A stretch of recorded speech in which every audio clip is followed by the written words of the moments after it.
حسبي ربي جل الله ما في قلبي غير الله نور محمد صلى الله لا إله إلا الله. بسم اللہ الرحمن الرحیم. الحمد للہ رب العالمین والعاقبۃ للمتقین والصلاة والسلام علی سید الانبیاء وخاتم المرسلین وعلی آلہ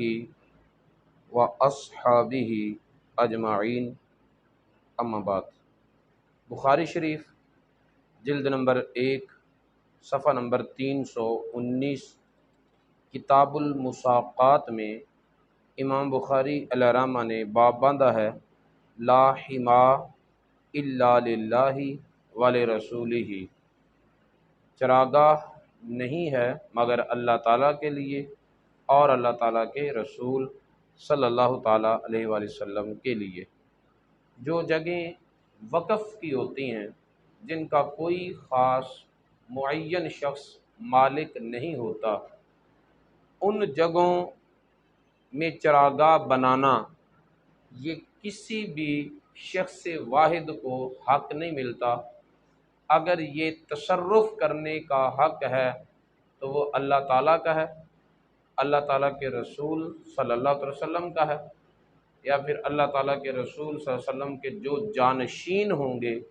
ان کو یہ تصرف کرنے کا حق ملتا ہے کہ وہ اس طرح وقف کی زمینوں کو چراگاہ کی شکل دیں. حضرت عبداللہ بن عباس رضی اللہ تعالیٰ عنہ روایت فرماتے ہیں کہ حضرت صعب بن جسامہ لیثی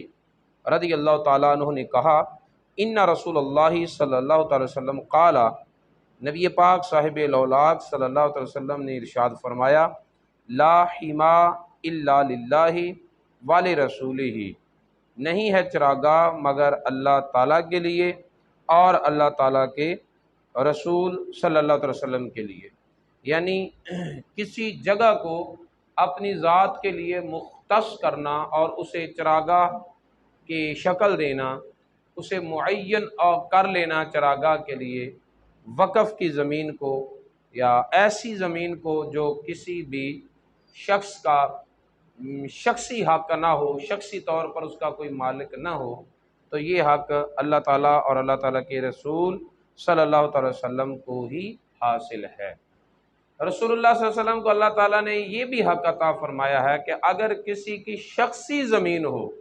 اور وہاں رسول اللہ صلی اللہ علیہ وسلم کوئی شے بنانے کا ارادہ فرما لیں تو اب اس شخص کو یہ حق نہیں ہے کہ نبی پاک کو منع کرے، بلکہ اس کو یہی زیب دیتا ہے کہ اگر رسول اللہ صلی اللہ علیہ وسلم نے ارادہ فرما لیا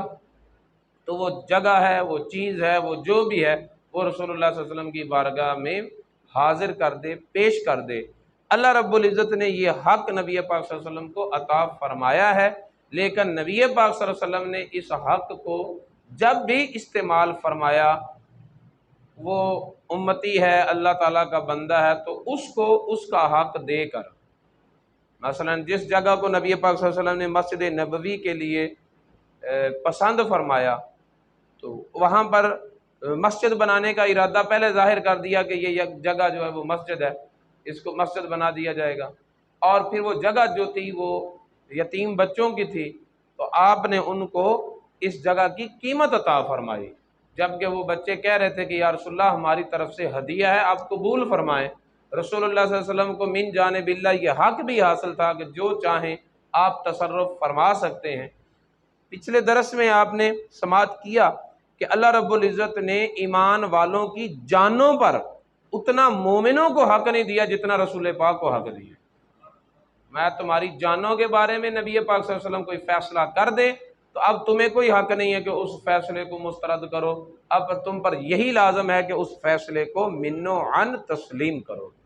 تو جب جانوں پر حق ہے تو پھر مالوں پر اس سے زیادہ حق حاصل ہے. لیکن رسول اللہ صلی اللہ علیہ وسلم نے اگر کسی کا مال اس طرح کسی کے مال میں تصرف کیا ہے تو وہ ایک ہی شخصیت ہے. جس کا نام حضرت ابو بکر صدیق ہے رضی اللہ تعالی عنہ۔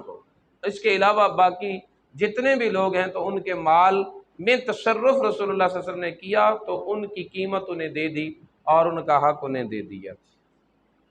وقال بلغنا ان النبی صلی اللہ علیہ وسلم حمن نقیہ، کہتے ہیں کہ عبداللہ بن مسعود رضی اللہ تعالی عنہ ہمیں یہ خبر پہنچی ہے کہ نبی پاک صلی اللہ علیہ وسلم نے نقی کی زمین کو چراگاہ مقرر کیا تھا۔ یہ ایک جگہ ہے قبیلہ مزینہ کے قریب، ان کے علاقوں کے قریب ایک جگہ ہے نقی، اس کو نبی پاک صلی اللہ علیہ وسلم نے چراگاہ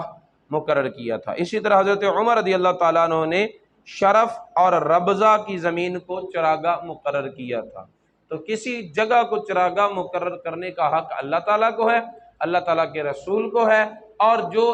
اللہ کے رسول کا جانشین ہوگا اسے یہ حق ہے۔ اس کے بعد آگے باب باندھا امام بخاری نے، باب شرب الناس والدواب من الانہار۔ یہ جو نہریں بہتی ہیں ان نہروں سے کوئی بھی جانور پانی پی سکتا ہے، کوئی بھی انسان پانی پی سکتا ہے، سب کا اس میں حق ہوتا ہے، اور کسی کو بھی ان نہروں میں جلتے ہوئے جاری پانی کو پینے کے لیے کسی سے اجازت لینے کی ضرورت نہیں ہے۔ جو بندہ بھی ان سے اپنے برتن میں پانی بھر لے گا تو وہ اس پانی کا مالک ہوگا، اسے اپنے ذاتی استعمال میں لے آئے یا وہ اسے فروخت کر دے یا جو بھی اس کو معاملہ کرے وہ کر سکتا ہے، کیونکہ یہ نہریں جو جاری ہیں اللہ رب العزت ان کا مالک ہے اور سارے بندوں کو ان میں حق حاصل ہے۔ یہ ان نہروں کی بات ہے جو نہریں پہاڑی علاقوں میں قدرتی طور پر بن چکی ہوتی ہیں اور قدرتی طور پر ان میں پانی جو ہے وہ بہہ رہا ہوتا ہے۔ ہمارے ہاں جو نظام ہے نا نہروں کا، یہ قدرتی طور پر بنی ہوئی نہیں ہے، بلکہ اس کو محکمے نے باقاعدہ طور پر بنایا ہوتا ہے اور ان میں پانی جو ہے نا وہ پورے ایک طریقے کے ساتھ جاری ہوتا ہے۔ تو ان میں بھی تصرف کا حکم یہی ہوگا، کیونکہ اگرچہ حکومتوں نے ان نہروں کو کھودا تو ہے لیکن ان نہروں میں جو پانی جاری ہے یہ کوئی نکال کر زمین سے نہیں ان میں پانی جاری کرتا، بلکہ آخر کار اگر یہ پانی کہاں سے آ رہا ہے ان کا پیچھا کرو تو کسی نہ کسی پہاڑ پر برسنے والی بارش سے یا کسی دریا سے یہ پانی بہتا ہوا ان نہروں میں چل رہا ہوتا ہے۔ اس نہری نظام کی وضع قطع میں تو حکومتوں کا مداخلت ہوتی ہے، محکمے کا تداخل ہوتا ہے، لیکن اس پانی کی روانگی میں اللہ رب العزت کا ہی تصرف جاری اور ساری ہے۔ اس لیے ان نہروں کے نظام کا بھی حکم یہی ہے کہ جو کوئی شخصی طور پر پانی پینا چاہے کسی کے اجازت کی ضرورت نہیں ہے، اور اگر کوئی وہاں سے پانی لینا چاہے اپنے برتن سے تو لینے کی بھی اجازت ہے۔ اس ضمن میں حضرت امام بخاری نے جو حدیث ذکر کی ہے وہ حضرت ابو ہریرہ رضی اللہ تعالی عنہ سے مروی ہے۔ فرمایا ان رسول اللہ صلی اللہ علیہ وسلم قال، اللہ کے رسول صلی اللہ علیہ وسلم نے ارشاد فرمایا، الخیل لراجل اجر ولراجل ستر وعلی راجل وزر۔ ایک ہی گھوڑا ہے اور گھوڑے کو پالنا ہے، لیکن گھوڑے کا پالنا کسی آدمی کے لیے تو باعث اجر ہے اور کسی آدمی کے لیے باعث ستر ہے کہ وہ اپنے سوال کرنے سے لوگوں سے بچ جاتا ہے اور اپنے حالات کو چھپا لیتا ہے اس گھوڑے کے ذریعے۔ وَعَلَى رَاجُلٍ وِزْرٌ، اور کسی شخص کے لیے گھوڑے کو پالنا گناہ ہے۔ گھوڑا پالنا یہ کام ایک ہی ہے، لیکن کسی کے لیے باعث اجر و ثواب ہے، کسی کے لیے اپنے حالات کو چھپانے کا ذریعہ ہے اور کسی کے لیے یہ باعث گناہ ہے۔ پھر ثواب کس کے لیے ہے؟ فرمایا وہ شخص جس نے گھوڑے کو باندھا ہے اللہ کی رضا کے لیے، اس کا مقصد یہ ہے کہ جب موقع بنا میں اس گھوڑے پر بیٹھ کر جہاد کروں گا۔ گھوڑا پالا ہے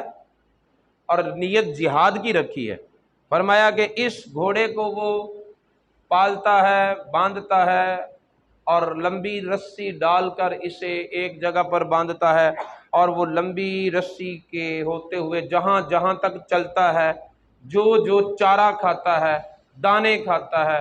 وہ ہر ایک لقمے کا اجر اور ثواب اس کے مالک کو مل رہا ہوتا ہے، کیونکہ نیت جہاد کرنے کی ہے نا اللہ کی رضا کے لیے۔ کہتے ہیں اس گھوڑے نے، رسول اللہ صلی اللہ علیہ وسلم نے فرمایا کہ گھوڑے نے رسی توڑائی اور بھاگ گیا۔ وہ جتنی بلندیاں چڑھا، جہاں تک گیا، تو یہ اسے پکڑنے کے لیے پیچھے پیچھے جا رہا ہے، قدم قدم پر اسے نیکی مل رہی ہے۔ وہ گھوڑا کسی نہر سے پانی پی لیتا ہے، حالانکہ اس کا مطلب یہ نہیں ہے کہ میں نہر پر گھوڑے کو اس لیے لے کر جا رہا ہوں تاکہ پانی پلاؤں، وہ گھوڑا رسی توڑ آگے چلا گیا، اس کا پانی پلانے کا ارادہ نہیں ہے، وہ دوڑ کر چلا گیا اور وہ نہر سے پانی پیتا ہے۔ نہر اللہ کی، پانی اللہ کا، پینے وہ پانی کا یہ شخص مالک بھی نہیں، غیر ارادی طور پر یہ ادھر کو چلا گیا، گھوڑے نے پانی پیا، میرے نبی پاک صلی اللہ علیہ وسلم فرماتے ہیں کہ اس پانی پینے میں بھی اس بندے کو اجر ملے گا، اور اگر ارادی طور پر گھوڑے کو لے کر جائے نہر پر اور پانی پلائے پھر تو زیادہ ملے گا۔ ٹھیک ہے، نیت یہ ہے کہ میں اس پر جہاد کروں گا، موقع ملے نہ ملے، لیکن اس کا اجر و ثواب جو ہے نا وہ لکھا جا رہا ہے۔ پھر فرمایا کہ ایک اور بندہ ہے جس نے گھوڑا رکھا، باندھا، اور وہ گھوڑا اس لیے رکھا ہے تاکہ وہ لوگوں سے بے نیاز رہے، اور گھوڑا ایک عمدہ سواری ہے، ایسے ہی ہے اس زمانے میں گھوڑے رکھنے کا جیسے آج کسی نے کار رکھی ہوئی ہو، تو کہتے کہ اس عمدہ سواری کو دیکھ کر لوگ سمجھیں گے کہ یہ مالدار ہے، اور اس طرح وہ اپنی غربت کو چھپاتا ہے اور لوگوں سے سوال کرنے سے بچتا ہے، تو یہ گھوڑا اس کے لیے ستر بن جائے گا، حجاب بن جائے گا۔ اللہ رب العزت کے محبوب صلی اللہ علیہ وسلم نے ایک اور جگہ پر فرمایا کہ جو بندہ لوگوں سے سوال کرنے سے بچتا ہے، اللہ تعالیٰ پھر اسے سوال کرنے کی ضرورت بھی نہیں پیش آنے دیتا، اس کے معاملات خود بخود ہی کفایت فرماتا رہتا ہے۔ تو فرمایا ایک یہ ہے کہ لم ینس حق اللہ فی رقابہا ولا ظہورہا، وہ بندہ گھوڑے کی گردن میں مالک ہونے میں جو اللہ کا حق ہے اور گھوڑے کی اس پشت سے متعلقہ جو اللہ کا حق ہے وہ نہ بھولے، مطلب جب کبھی ضرورت پڑے اللہ کی راہ میں نکالے اس گھوڑے کو، تو پھر یہ گھوڑا اس کے لیے ستر ہوگا، اس کے لیے اس کے حالات کو چھپانے والا ہوگا، اسے لوگوں کے سامنے دستے سوال دراز کرنے سے بچانے والا ہوگا۔ اور تیسرا وہ بندہ ہے جس نے گھوڑا باندھ رکھا ہے، پالا ہوا ہے فخر کے طور پر، لوگوں کو دکھانے کے لیے، تکبر کرنے کے لیے کہ میں گاڑیوں کا مالک ہوں۔ آج ظاہر ہے کار کی بات ہی ہوگی نا، گھوڑے کا زمانہ تو پیچھے گزر گیا، ویسے آج بھی کئی لوگ ایسے ہیں کہ جنہوں نے گھوڑے وغیرہ جو ہیں وہ ریا اور تکبر اور فخر کے طور پر شوقیہ پالے ہوتے ہیں، جن کا اور کوئی مقصد نہیں ہے، نہ اللہ کی رضا نہ دین کا کام مقصد ہے، ان کا مقصد صرف اور صرف ریا، تکبر، شوق اپنے پورے کرنا ہے۔ اور فرمایا وَنِوَاءً لِأَهْلِ الْإِسْلَامِ، اور اس نے گھوڑا اس لیے باندھا ہوا ہے، پالا ہوا ہے کہ جب کبھی مسلمانوں سے ٹکر ہوئی تو اس پر سوار ہو کر میں لڑوں گا۔ تو فرمایا فَهِيَ عَلَى ذَلِكَ وِزْرٌ، یہ گھوڑا اس بندے کے لیے باعث گناہ ہے۔ تو کام ایک ہی ہے گھوڑا پالنا، نیتوں کے فرق سے اس کے نتائج مختلف ہو رہے ہیں۔ انما الاعمال بالنیات، اعمال کا دار و مدار نیتوں پر ہے، اس لیے جو بھی کام کرے نیت اچھی رکھے، اپنے ارادے اچھے رکھے، کوشش کریں کہ جو بھی کام ہو اس میں کوئی نہ کوئی پہلو ایسا رکھیں کہ اللہ کی رضا اس میں شامل ہو، اور پھر صرف نیت میں ہی نہ ہو، عملی طور پر بھی شامل ہو۔ تو جب آپ اللہ کی رضا کو مد نظر رکھیں گے تو اللہ کی رضا کو مد نظر رکھنے میں تو دیکھ لو نیت اچھی ہو تو گھوڑے کو پالنا بھی باعث اجر و ثواب، اس کے پیچھے دوڑنا بھی اجر و ثواب، اس کو کھلانا پلانا بھی باعث اجر و ثواب، وہ گھوڑا دوڑ کر جا کر نہر سے پانی پی لے تو بھی اجر و ثواب۔ سئل رسول اللہ صلی اللہ علیہ وسلم عن الحمر، نبی پاک صلی اللہ تعالی علیہ وسلم سے گدھوں کے بارے میں پوچھا گیا تو فرمایا ما انزل علی فیہا شیء، مجھ پر گدھوں کے بارے میں کوئی چیز نازل نہیں ہوئی۔ یعنی پوچھنے والے نے یہ پوچھا کہ جو فضیلت آپ گھوڑے کے بارے میں بیان فرما رہے ہیں کیا اسی طرح کا اجر جو ہے وہ گدھے کے بارے میں بھی ہے؟ تو رسول اللہ صلی اللہ علیہ وسلم نے فرمایا کہ گدھے کے بارے میں مجھ پر کوئی شے نازل نہیں ہوئی، الا هذه الآیۃ الجامعۃ الفاظہ، مگر یہ آیت جو جامع ہے اس طرح کے سارے معنوں کو، اور فاضہ ہے، بہت کافی ہے تیرے سوال کا جواب دینے کے لیے۔ اور وہ آیت کیا ہے؟ فَمَن يَعْمَلْ مِثْقَالَ ذَرَّةٍ خَيْرًا يَرَهُ۔ تو گدھے کی بات کرتا ہے نا، گدھے کا تو بڑا وجود ہوتا ہے، اگر اس کو پالنے میں نیت حسنہ ہو تو وہ بھی باعث اجر و ثواب بنے گا، لیکن میرا اللہ تو فرماتا ہے کہ اگر کسی نے نیکی ایک ذرے کے برابر بھی کی ہو تو قیامت والے دن وہ اس کا بھی اجر پائے گا۔ گدھا تو بڑا وجود ہے۔ وَمَن يَعْمَلْ مِثْقَالَ ذَرَّةٍ شَرًّا يَرَهُ، اور جس نے بدی ایک ذرے کے برابر بھی کی ہوگی وہ بھی دیکھ لے گا اس کا انجام۔ بدی چھوٹی سے چھوٹی وہ بھی حساب و کتاب میں آئے گی، نیکی چھوٹی سے چھوٹی وہ بھی حساب و کتاب میں آئے گی۔ لہٰذا ابھی میں صرف گدھے کا جواب دوں گا تو کسی اور کے ذہن میں کوئی اور سوال آ جائے گا۔ میرے نبی پاک صلی اللہ علیہ وسلم نے ایسا جواب دیا جو سارے سوالوں پیدا ہونے والے سوالوں کا جواب ہے۔ چھوٹی سے چھوٹی نیکی وہ بھی حساب میں ہے، چھوٹی سے چھوٹی بدی وہ بھی حساب میں ہے۔ تو اس حدیث شریف میں ذکر آیا ہے گھوڑے کا، لو انہا مرت بنہر فشربت منہ، وہ گھوڑا جو ہے وہ گزرا نہر سے اور اس نہر سے اس نے پانی پی لیا، تو فرمایا ایسا نہیں کہ ہوا کہ اس گھوڑے نے کسی کا حق کھا لیا یا پی لیا، بلکہ اس نے جو پیا وہ اپنا حق پیا۔ وَلَمْ يُرِدْ أَنْ يَسْقِيَ، اور یہ مالک جو ہے اس کا ارادہ بھی نہیں گھوڑے کو پانی پلانے کا، كَانَتْ ذَلِكَ حَسَنَاتٍ لَهُ، تو یہ گھوڑے کا نہر سے پانی پینا بھی اس کے مالک کے لیے باعث اجر و ثواب ہوگا۔ پتہ یہ چلا کہ نہروں سے پانی پینا یہ کسی سے اجازت لینے پر موقوف نہیں ہے، اور بغیر اجازت کے پانی پینا یہ گناہ بھی نہیں ہے، کیونکہ یہ عام ہے، اللہ تعالیٰ ان کا مالک ہے اور ہر بندے کو ان سے کھانے پینے کی عام اجازت ہے۔